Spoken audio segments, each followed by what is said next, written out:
Hey, Mike. Hello again. All right, another blog. Yeah, thanks for having me back. Well, thanks for having me back. Works both ways. Yeah. All right, so you wrote a blog called I Ignored the Signs, and I just shared with you a few moments ago that it almost is funny reading about it, and I'm sure none of this was funny at the time. You wrote about a couple of acquisitions, neither of which went very well for you. Right. But you had kind of a we can figure it out approach. So Yeah. Tell us about the dog and the first one and the signs that you missed. Yeah. Well, so my partner Larry and I found out about this. I can't remember how we found out about this company that was for sale, potentially for sale. So we went to visit, and we drove up, and you can kind of get a sense of whether a company is well managed by what it looks like when you roll up, and this one didn't give you that sense, but there were a lot of things. There were debris all over the place, stuff like that, and then there was this office trailer sort of tied down in the front of the shop building. And when we knocked on the door, all you heard was these two dogs, just ripping mad sounding dogs. And I thought,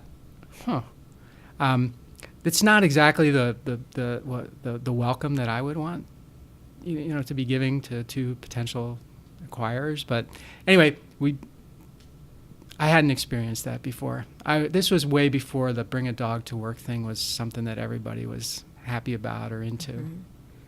So you ended up, evidently you ignored the signs, you bought the company, you cleaned up the yard, and how long did this acquisition last for you? Well, we kept some of the equipment for a long time, but on the people front, I think everyone was gone in 2 years. And probably half were gone in less than a year because they just weren't a fit. It wasn't like they left because they found something better. It's just they weren't a fit, and we completely missed that because we just felt like we can make anybody a fit. So your final comment in your blog is, stupid is no way to go through life. So what was this Spicoli, we can fix this delusion that you and Larry had? Yeah, well, we really wanted to be in Northwest Indiana, Aleta. Mm-hmm. And ultimately our desire to be there got in the way of our thinking about how we should get there. So in an earlier interview, we talked about a mistake we made the first time in Indiana, and then this would be the second time. And there's a lot of parallels, but they were all sort of driven by we have to be here. Like we just were convinced that we had to be in that area. Mm-hmm. There seems in both cases to have been a cultural misfit because it must be in Gary, Indiana. It's family. It's husbands and wives and sisters and brothers and uncles and aunts. And is that what you were missing? Well, yes, although I don't think that's unique to Gary.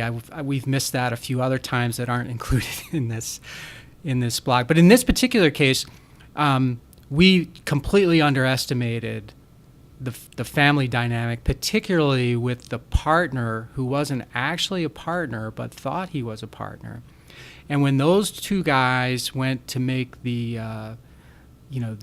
split of the proceeds, mm-hmm. the partner who was not a partner didn't like the split, and he happened to be connected to a lot more family than the other guy. And so it wasn't long, and I'm talking like 2 weeks, before he was gone with all of his relatives to another competitor. And that was that. So I was left with the other side of the family. Okay. So so not very fun situations for you. What's the end of the story for you, and what happened in your acquisitions following these couple of not so great experiences? Yeah. Well, we had some wins. The ones where we won were, I would say, we were lucky. Okay, so maybe they weren't in a different geography. They were somewhere close, and so we could more easily integrate them or run them. We didn't have to rely on the people, especially family members, to run it. And I love family businesses are great. I think they're fantastic, but buying a family business has not worked out for us. So I'm not going to do it anymore. If it's one thing to have a son or a daughter who works during the summer, but if 5 of the top 10 people there are related, I just can't do it. Well, what I certainly would imagine in closing is that because of your experiences and your insights, you will likely be a very good coach for others trying to do the same thing. Well, I'm definitely willing to help. If someone thinks I can coach, I would definitely help them. Yeah. So thanks for sharing this story. Your humility and transparency is really refreshing. Well, thanks for having me. You bet. And the second blog post, my S-man was a spy. My S-man was a spy. Yeah. Yeah. So you had a guy in your organization who was a great hire, and he turned out to be someone you've now labeled as S-man, right, who was not good for your organization. So tell us just a bit about that. Yeah, it was when we were first getting started, and I had worked with this fellow before and got along well with him. And it was interesting because when we first started, I didn't have room for him, couldn't afford to pay him, but he sort of worked out a side sort of gig, like if stuff came in, then we would pay him. And I thought, oh, okay, yeah, we'll try that. And then that converted into, full-time employment. He did really well. We did well with him. I thought everything was great. And then one day I called him because I needed him to do something, and he informed me that he wasn't going to work with us anymore, effective immediately. But it turned out that it had been in the works for a long time, Aleta. Mm-hmm. So it was a bad moment for you, and you shared in your blog that you lost a friend, you lost some money, and you lost some clients, but most of all, you lost faith and trust in people. So where are you at with that? Ooh, it's kind of connected to the grudge thing, right? So that may very well have been my first grudge. I guess I feel like I've been super lucky on the trust thing, even though I've had some things happen, and we've talked about in other episodes pursuing grudges. I never lost faith. So if you walked into my door, even if that just happened, I would be like, I'm all in with you. Okay, because I'm going to be all in. You're going to be all in with me. I'm going to be all in with you. That's how I never lost that part, thankfully. Because I've seen people who've lost that, and they are actually horrible. Well, it really is unfortunate. And you actually put together some advice at the end of your blog, and the last thing you said was to reaffirm your trust in people. And you were very proactive in getting a handle back on this faith and trust thing. You took control of it. Yeah, I felt like if I were to lose that,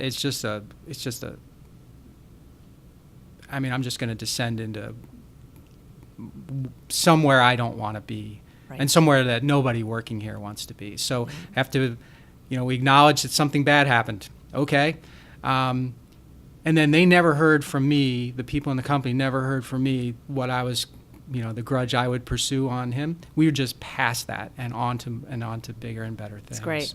Yeah, great story to share. It happens to lots of people, and I think one of your strongest lessons in all of this is that you can take control and make it better again. Yeah. So yeah, great blog. Thank you. Yes. Thanks for listening to this episode of the How Did Happen podcast, where we believe that success doesn't happen unless you make it happen. You can subscribe to the podcast on Apple Podcasts, Google Podcasts, Stitcher, or wherever you like to listen. And while you're there, please rate it and leave a comment as well.